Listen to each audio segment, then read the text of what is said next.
Bonjour OLK et bienvenue dans cette nouvelle vidéo qui aujourd'hui va traiter encore une fois du pop, ce fameux saut aile basse que l'on n'arrive pas toujours à bien comprendre.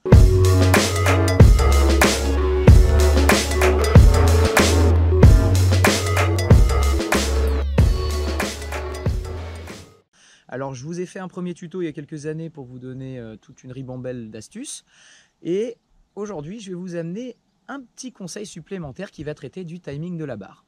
Alors c'est vrai que sur cet exercice, on entend souvent beaucoup de choses. On entend qu'il faut cranter, qu'il faut mettre de la tension dans les lignes. On entend qu'il faut faire comme une sorte de petit ollie pour s'extraire hors de l'eau. Et à mon avis, l'une des choses les plus importantes quand on essaye d'apprendre à popper, c'est aussi de penser à son timing de barre. On a à tort tendance à penser que lors d'un pop, l'aile reste statique. Or, en fait, il se passe quand même beaucoup de choses au niveau de l'aile. Bien qu'elle reste au même niveau, votre aile, pour avoir un pop optimisé, il va falloir qu'elle arrive à reculer dans la fenêtre et ensuite gagner en accélération. Je vous ai fait justement une petite vidéo il n'y a pas longtemps qui traitait de vos déplacements et de l'incidence qu'ils pouvaient avoir sur l'aile.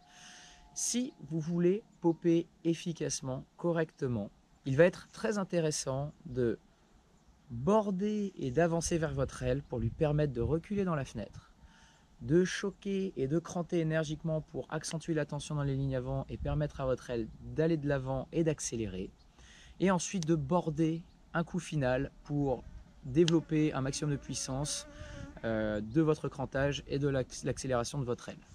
Donc retenez ça pour vos pops à l'avenir. J'abats, je borde, je choque, je crante et je borde à nouveau pour m'extraire hors de l'eau.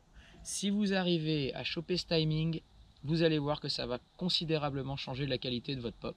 Je vous conseillerais même de faire assez attention parce que parfois on se fait un petit peu surprendre et donc lever un petit peu l'aile quand vous chargez les lignes avant en crantant, ça peut vous aider justement à pas trop vous faire arracher latéralement mais un petit peu aussi en hauteur pour faciliter la qualité de la réception. Si vous avez l'aile très basse lorsque vous allez vous mettre à travailler cet exercice, c'est vrai que ça va peut-être partir un petit peu trop sous le vent et de manière radicale, donc attention.